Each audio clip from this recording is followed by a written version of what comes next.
हम मीनू झा प्रणाम करै छी समस्त मिथिलावासी के। आइ हम एकटा ब्राह्मण के गीत गाबऽ जा रहल छी। संग दऽ रहल है श्रीमती ललिता झा। नीक लागत लाइक शेयर जरूर करब। धन्यवाद। जय मिथिला, जय मैथिली। की लागै छियनि ब्राह्मण बाबू के गोर, की लागै छियनि ब्राह्मण बाबू के गोर, की लागै छियनि ब्राह्मण बाबू के गोर, की लागै छियनि ब्राह्मण बाबू के गोर, की लागै छियनि ब्राह्मण बाबू के गोर।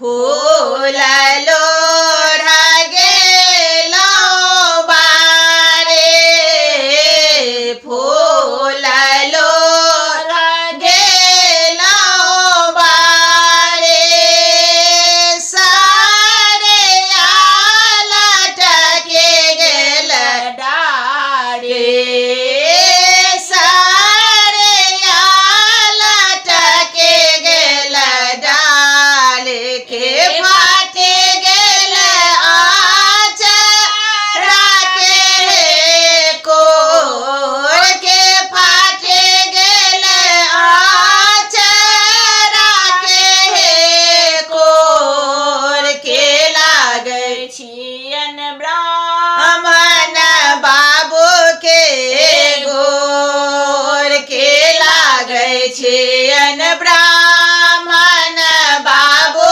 के गोर।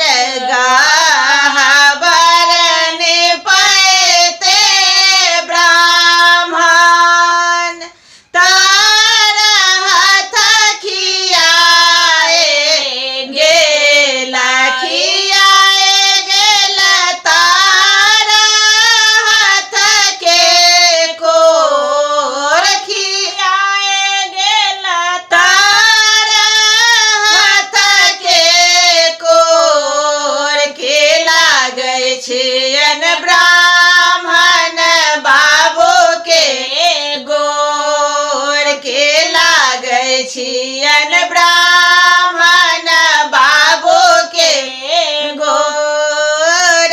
साँझल सैते ब्राह्मण, साँझल सैते ब्राह्मण, छूटकी जे पाके गेल, के पाकी गेल आंगरे के पोर, की पाकी गेल आंगुरी के पोर, के लागै छियनि ब्राह्मण